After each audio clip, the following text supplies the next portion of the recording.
మాట్లాడండి, మీరు మాట్లాడండి. కూర్చో. ఎల్ఓపి గారు మాట్లాడండి. అధ్యక్ష, ధన్యవాదాలు అధ్యక్ష. బడ్జెట్ నేపథ్యంలో మాట్లాడే అవకాశంతో పాటు 7 నెలలు అవుతుంది అధ్యక్ష ప్రభుత్వం ఏర్పాటై. Please silent. ఎన్నో ప్రభుత్వాలు చూస్తాం అధ్యక్ష, రాష్ట్రంలో చూస్తాం, కేంద్రంలో చూస్తాం. ప్రభుత్వాలు ఏర్పాటైన 2 నెలల్లో బడ్జెట్ ప్రవేశపెట్టడం, దాని ఆమోదం చేసుకోవడం, అలాగే ఎందుకంటే ఎన్నికలైన ప్రభుత్వాలు కాబట్టి ఆ ఎన్నికలప్పుడు వచ్చి ఏవైతే హామీలు ఇచ్చారో హామీలను వచ్చి బడ్జెట్లో వాటిని పొందుపరచడం, వాటికి తగ్గట్టు ప్రతిపాదన చేసుకోవడం అనేది ఆనవాయితీ అధ్యక్ష. ఆ ప్రకారం వచ్చింది అధ్యక్ష ఇంతవరకు కూడా. ఇదేమీ కొత్త కాదు అధ్యక్ష. మేలో ఎలక్షన్ జరగడం అనేది సాక్షాత్తు కేంద్రంలో ప్రధానమంత్రి గారు జూలై నెలలో ఆయన చేస్తే అంటే జూన్ నెలలో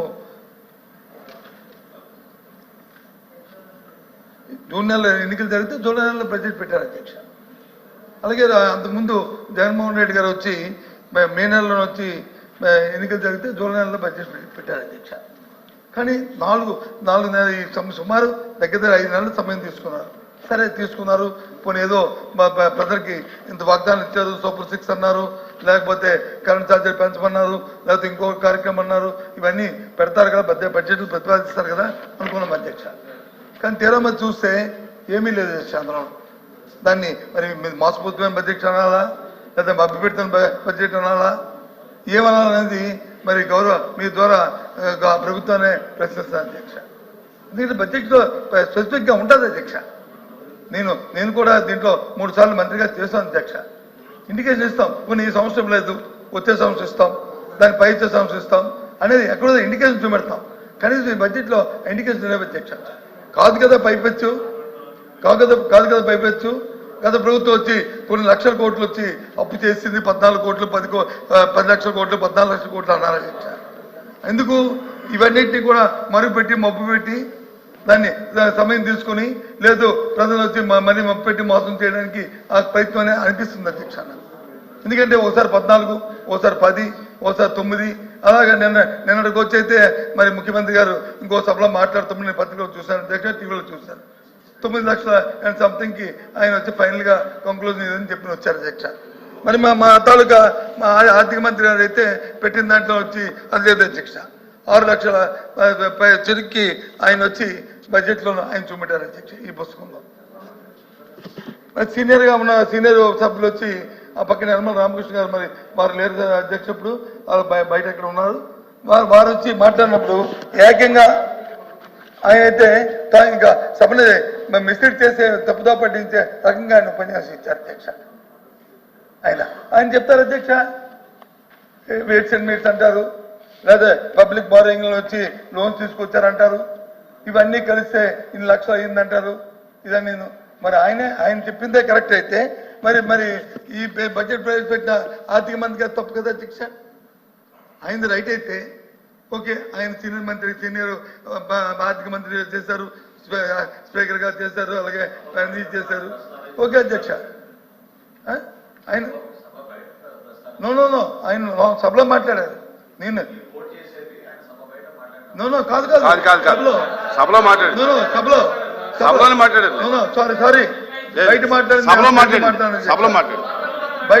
ఏది మాట్లాడలేదు బయట మాట్లాడలేదు సభలో మాట్లాడేది. అందుకే ఆయన లేరని చెప్పాను అందుకే ఆయన చెప్పారు అధ్యక్ష. మరి ఆయన చెప్పింది అయితే మరి మా మంత్రి గారు కేశవ్ గారు గౌరవ సభ్యులు ఆయన మంత్రి గారు చెప్పింది మిస్డ్ కదా అధ్యక్ష. ఏది మనం కన్ఫర్మ్ చేద్దాం? ఈ బడ్జెట్ బుక్తో మనం మాట్లాడుకుందామా, లేదు సభలో మాట్లాడిన మాజీ ఆర్థిక మంత్రి గారు మాట్లాడింది దాన్ని మనం తీసుకుందాం? అది తప్పు కదా అధ్యక్ష. బారోయింగ్స్ అనేవి ఓపెన్ మార్కెట్ బారోయింగ్స్ అనేవి మన జీవితంలో కానీ లేదా ఒక ఫర్మ్లో కానీ ఇది కానీ ఏదైతే షార్ట్ టర్మ్ లోన్ తీసుకొస్తామో ఆ లోన్స్ నుంచి మనం తీర్చుకుంటాం అధ్యక్ష. ఏదైతే 31వ తారీఖు నాడు మార్చి నెలలో ఏది ప్రభుత్వం వచ్చి ప్రకటిస్తుందో అదే రాష్ట్రం తాలూకా అప్పు, రాష్ట్రం తాలూకా ఆదాయము, రాష్ట్రం తాలూకా అధ్యక్ష. 24 సంవత్సరంలో ఏదైతే పెట్టారో అది ఓకే అధ్యక్ష. దాని ప్రకారం మన ఆర్థిక మంత్రి గారు వచ్చి ఈ పుస్తకం ఇచ్చారు అధ్యక్ష. దాని ప్రకారం మనం చూసుకుంటే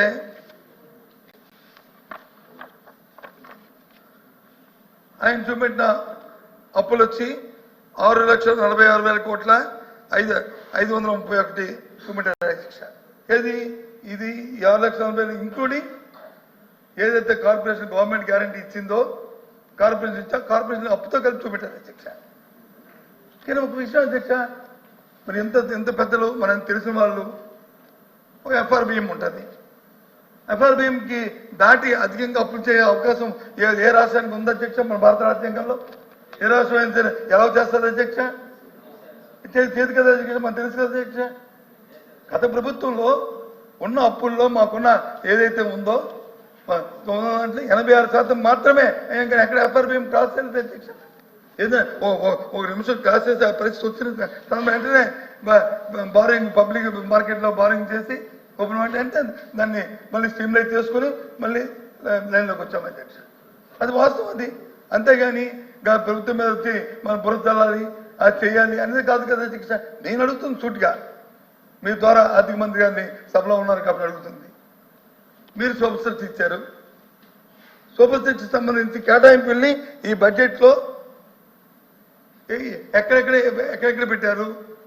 మీరు ఇచ్చిన ఆరు అంశాలని దయచేసి క్లియర్గా ఒక్కొక్కటిగా చెప్పండి.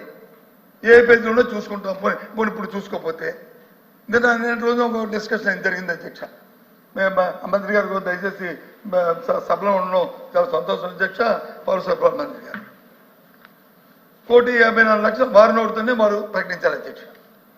1,54,00,000 మరి సిలిండర్కి ఎంత సబ్సిడీ అనేది కూడా వారం నోడుతుందని చెప్పారు అధ్యక్ష. 824 రూపాయలు ఎంతో అని చెప్పారు అధ్యక్ష. దాని ప్రకారం 1,54,00,000 రూపాయలకి ఎత్తే 800 రూపాయలు ఎత్తే ఎంత డబ్బు కావాలి అధ్యక్ష? చెప్పండి అధ్యక్ష. 3 సిలిండర్కి అయితే ఎంత కావాలి? కానీ మరి సభలోనే చెప్పారు సంవత్సరానికి 3 సిలిండర్లు, 4 నెలలకి 1 సిలిండర్ చెప్పారు. ఓకే ఫైన్, కాదనలేదు ఫైన్. ఒక సిలిండర్కి 1,54,00,000లో ఒక సిలిండర్కి అయితే ఎంత అవుతుంది చెప్పండి అధ్యక్ష? 1,200 కోట్ల దగ్గర కావాలి ఒక సిలిండర్కి అయితే. కానీ ప్రభుత్వం చెన్నాలైంది మే నెల నుంచి డిసెంబర్ వరకు, అంటే వచ్చి ఏప్రిల్ వరకు, అంటే సుమారు 10 నెలల కాలం మాట్లాడండి సార్.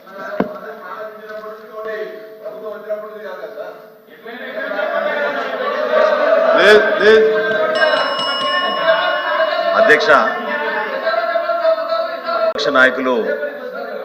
గౌరవ ప్రతిపక్ష నాయకులు ప్రస్తావిస్తూ సూపర్ 6లో ప్రత్యేకంగా దీపం 2 పథకానికి ఎంత కేటాయించారు, ఏ విధంగా కనెక్షన్ల గురించి వివరించారు అధ్యక్ష.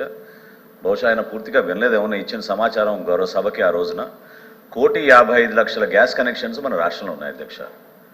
అయితే ఇక్కడ వ్యత్యాసం ఎక్కడ ఉందంటే రాష్ట్ర ప్రభుత్వం జారీ చేసిన రేషన్ కార్డులు 1,48,00,000 అధ్యక్ష. సో పొరపాటున డబుల్ కనెక్షన్స్ ఉన్నాయేమో, కమర్షియల్ కనెక్షన్స్ ఉన్నాయేమో. మొట్టమొదటిసారి ఇంత భారీ స్థాయిలో ఏ లబ్ధిదారులు కూడా చేర్చే పథకం ఇప్పుడు రాలేదు అధ్యక్ష మన రాష్ట్రంలో. 894 కోట్ల రూపాయలు అడ్వాన్స్గా గౌరవ ముఖ్యమంత్రి గారి చేతుల మీదుగా చెక్స్ ఇచ్చాం అధ్యక్ష ఈ కంపెనీలకి. సో ఏదైతే గౌరవ ఫైనాన్స్ మినిస్టర్ గారు ప్రస్తావించారో బడ్జెట్లో, అది ఈ ఆర్థిక సంవత్సరానికి కేటాయించిన నిధులు అధ్యక్ష. ఖచ్చితంగా రాబోయే రోజుల్లో ప్రతి సంవత్సరానికి 3 గ్యాస్ సిలిండర్లు రాష్ట్రంలో ఉన్న అర్హత కలిగిన ప్రతి కుటుంబానికి అందించే బాధ్యత మా ఎన్డీఏ ప్రభుత్వం తీసుకుంటుంది అధ్యక్ష. అందులో ఎక్కడ కూడా పొరపాటు జరగదు. దయచేసి ఎటువంటి అనుమానాలు గౌరవ సభ్యులు పెట్టుకోవద్దని ప్రస్తావిస్తున్నాను అధ్యక్ష. హలో అధ్యక్ష, సంతోషం అధ్యక్ష. ఆయన సమాధానం చెప్పారు. ఏమంటున్నారు? ప్రతిపాదించేది అడ్వాన్స్గా మొత్తం ఇంత కావాలి, దాని మింజోలే ఈ ఎంత పెట్టామో, ఈ బడ్జెట్లో దీనికి ఇంత కేటాయిస్తున్నాము, ఇదిగో ఈ అడాప్ అకౌంట్లో ఉంది అని పెట్టుకుని అది అవసరమైతే దాన్ని యూజ్ చేస్తారు, లేకపోతే సర్ప్లస్ కింద మిగులుతుంది అధ్యక్ష. నువ్వు బడ్జెట్లో పెట్టకపోతే ఏ రకంగా ఇస్తారు? బడ్జెట్లో సర్ప్లస్ లేకపోతే ఏ రకంగా మీరు ఇస్తారు? ఏ రకంగా నా తెలియకొడుతున్నాను, ఏ రకంగా ఇస్తారు చెప్పండి అధ్యక్ష. ఇది ఎక్కడ కొత్త సిస్టాన్ని ఇన్వాల్వ్ అయితే కొత్త సిస్టమ్ తీసుకొస్తే ఎక్కడ అధ్యక్ష ఒక పదే సిలిండర్కే సరిపోతే పదే ఇంత అద్భుతమైన కార్యక్రమం చేస్తున్నామని తట్టుకోలేక ఏదో ఒక అనుమానాలు తీసుకొచ్చి దానికోసం తప్ప మీరు అది కాదు మీకున్న అనుభవంతో మీకు తెలుసు ప్రభుత్వంలో మనం ఏ పథకం చేసినా కూడా అంచనాలు చాలా స్పష్టంగా ఉంటాయి. లేకపోతే ఆర్థిక శాఖ నుంచి మా క్లియరెన్స్ రాదు. ఈ 894 కోట్లు జాయింట్ అకౌంట్లో పొందుపరిచి ఎప్పుడైతే లబ్ధిదారుల సంఖ్య స్పష్టంగా మా దృష్టికి వస్తుందో తప్పకుండా రాష్ట్ర ప్రభుత్వాల నుంచి ఆదుకోవడానికి మేము సిద్ధంగా ఉన్నాం. మరొకసారి గౌరవ సభ్యులకి నేను హామీ ఇస్తున్నాను. 1,55,00,000 గ్యాస్ కనెక్షన్లు ఉన్నాయని మన రాష్ట్రంలో 3 గ్యాస్ ఆయిల్ కంపెనీలు తెలిపినాయి. రాష్ట్ర ప్రభుత్వం నుంచి అర్హత ఉన్న ప్రతి కుటుంబానికి అందించే విధంగా మేము బాధ్యత తీసుకుంటాం. వారు చెప్తుదానికి చిన్న కరెక్షన్ అధ్యక్ష. ఏప్రిల్ ఆర్థిక సంవత్సరం ప్రారంభం, కొత్త ఆర్థిక సంవత్సరం వచ్చే నెలలో, వచ్చే సంవత్సరంలో వచ్చిన ఏప్రిల్ 1కి 1 సిలిండర్ ఇస్తారా, 2 సిలిండర్ ఇస్తారా? 1 ఇస్తారా, 2 ఇస్తారా? మీరు చెప్పిన లెక్క ప్రకారం 4 నెలలకు 1 సిలిండర్ అయితే 2 సిలిండర్ ఇవ్వాలి కదా అధ్యక్ష. పోనీ అనుకుంటే వారు చెప్పిన ప్రకారం గౌరవ సభ్యులు ఇంకో సభ్యులు చెప్పారు ఎప్పుడు ప్రారంభిస్తే అప్పుడన్నారు. పోనీ దానికి కట్టుబడి ఉన్నారు. ఏదో ఒకటి కాటి ప్రజలకు కన్ఫ్యూజ్ లేకుండా, యాంబిగ్యూటీ లేకుండా ఒకసారి ఇక్కడ అంబిగ్విటీ ఎవరికి వస్తుంది సార్? నాకైతే అర్థం కాదు. ఈ రోజు వరకు రాష్ట్రంలో నేను మరొకసారి చెప్తున్నాను, దాదాపు 40 లక్షల మంది బుకింగ్స్ చేసుకున్నారు అధ్యక్ష. 30 లక్షల పైన డెలివరీ జరిగిపోయినాయి ఆల్రెడీ గ్యాస్ బుకింగ్ చేసుకున్న వాళ్ళకి. పూర్తిగా మేము పారదర్శకంగా అద్భుతంగా జరుగుతున్న కార్యక్రమం. దయచేసి మీరు అనుమానం తెచ్చుకోబాకండి. మార్చి 31, 2025 వరకు ఎవరైనా సరే మొదటి గ్యాస్ సిలిండర్ బుక్ చేసుకోవచ్చు. దాని తర్వాత 4 నెలలకు ఒకసారి ఒక్కొక్క సిలిండర్ చొప్పున 3 గ్యాస్ సిలిండర్ రాబోయే ఆర్థిక సంవత్సరం దానికి పూర్తి స్థాయిలో నిధులు సమకూర్చాం. ఎక్కడ కూడా పొరపాటు లేదు. అడ్వాన్స్గా మేము ఈ 3 గ్యాస్ కంపెనీలకి వాళ్ళకి దాదాపు 900 కోట్ల రూపాయలు చెల్లించడం జరిగింది. రాబోయే రోజుల్లో ఆ విధంగానే మేము సిద్ధంగా ఉన్నాం. ఎక్కడ ఎవరికి అనుమానాలు అవసరం లేదు అధ్యక్ష. అంటే మంత్రి గారు చెప్పిన దాని ప్రకారము ఈ సంవత్సరంలో 2 సిలిండర్లు మీ లెక్క ప్రకారం అయితే 2 సిలిండర్లు వస్తాయి. ఆ నెంబర్తో మన అంతే కదా. అది కాదండి, budget is for the financial year March 31, 2025. మార్చి 31, 2025 లోపు ఎవరైనా సరే మన రాష్ట్రంలో వారి మొదటి గ్యాస్ సిలిండర్ ఉచితంగా వాళ్ళు దీపం 2 పథకం కింద బుక్ చేసుకోవచ్చు. ఓకే, అంటే అధ్యక్ష మంత్రి గారు చెప్పిన ప్రకారం ఇది నా కవిత్వం కాదు, నా తాలూకా అభిప్రాయం కాదు అధ్యక్ష. మంత్రి గారు సభకి ఇచ్చిన సమాచారం ప్రకారము మార్చి 31 వరకు 1 సిలిండర్ ఎవరు బుక్ చేసుకున్నా సరే ప్రభుత్వం ఇవ్వడం జరుగుతుంది. వచ్చే నెల 25 ఏప్రిల్ నెల నుంచి ఈ పథకం ఫుల్ఫెడ్గా అమలు జరుగుతుంది అనేది మీ తాలూకు ఉద్దేశం. అంతేనా చెప్పండి. అంతేనా కాదని సార్, ఇది మీరు దయచేసి చైర్మన్ గారికైనా అర్థం అవ్వాలి. ఎందుకంటే కావాలని అనుమానాలు సృష్టించడానికి ఒక ప్రయత్నం చేస్తున్నారు. అది విఫల ప్రయత్నం. చాలా స్పష్టంగా మీ అందరికీ దయచేసి చెప్పేది ఏంటంటే, ఈ సంవత్సరం మార్చి 31, 2025 ఆర్థిక సంవత్సరం ఉండండి, మీరు తొందరగా ఆర్థిక సంవత్సరం మార్చి 31, 2025 వరకు ఖచ్చితంగా రాష్ట్రంలో ఉన్న మన ప్రజలందరికీ కూడా దీపం 2 పథకం దీపావళి రోజున ఇచ్చాపురం నుంచి గౌరవ ముఖ్యమంత్రిగా చంద్రబాబు నాయుడు గారు ఆ రోజున లాంఛనంగా ప్రారంభించాం. ఆ రోజు నుంచి కూడా బుకింగ్స్ తీసుకుని రాష్ట్ర వ్యాప్తంగా అందరికీ అందిస్తున్నాం. రాబోయే ఆర్థిక సంవత్సరంలో 2,700 కోట్లు అంచనాలు వేసి దానికి ఆర్థిక శాఖ నుంచి అనుమతి పొందిన తర్వాత 3 గ్యాస్ సిలిండర్లు ప్రతి సంవత్సరం రాష్ట్ర ప్రజలకి అందించబోతున్నాం. ఓకే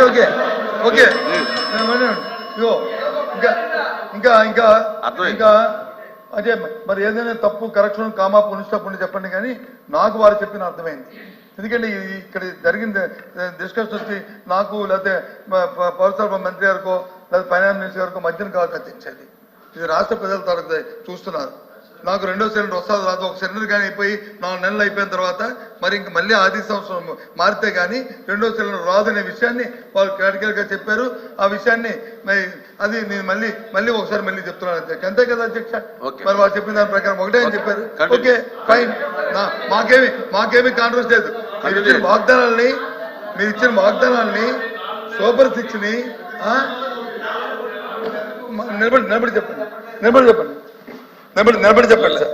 ఒకటి క్లారిటీ, మా మంత్రి గారు చెప్పిన దాంట్లో మీరు ఒకటి మిస్ అయ్యారు. ప్రతి 4 నెలలకి 1 సిలిండర్ అనేటువంటిది ఓవరాల్ పిక్చర్ లో 3 గ్యాస్ సిలిండర్లోని. అది కూడా కారణం ఏంటంటే యావరేజ్ కన్జంప్షన్ ని తీసుకున్నప్పుడు పేద మధ్య తరగతి వాళ్ళు 2.5 నెలల నుంచి 3 నెలల్లో ఒక సిలిండర్ కన్జ్యూమ్ చేస్తున్నారు అన్న దాని ప్రాతిపదికగా ఆ నిర్ణయం తీసుకోవడం జరిగింది. చెప్పిన దాని ప్రకారం ఏంటంటే అధ్యక్ష, సపోజ్ సమ్ ఎక్స్పర్సన్ ఏదైతే దీపావళి మన్నాడు వాళ్ళు బుక్ చేసుకున్నారో, వారు చెప్పిన లెక్క 30 లక్షల మంది 40 లక్షల మంది కోటి మంది బుక్ చేసుకున్నారో, వాళ్ళు 4 నెలల తర్వాత ఇది వాడకమైన తర్వాత మళ్ళీ వారు పెట్టుకోవచ్చు, పెట్టుకుంటే ఇస్తామనేది వారు చెప్తుంది. వీరు చెప్తుంది ఏంటంటే వచ్చే ఆర్థిక సంవత్సరం వరకు ఇదే అని చెప్పి వీరు చెప్తున్నారు. తర్వాత 4 సంవత్సరాల తర్వాత ఇద్దరులో ఎవరు కన్ఫ్యూజ్, మీరు మీ ఇద్దరు క్లారిఫై చేయండి. నాకు లేదు కన్ఫ్యూజ్, మీరు చేయండి. లేకపోతే మాట్లాడేస్తారు, లేదా మాట్లాడతా.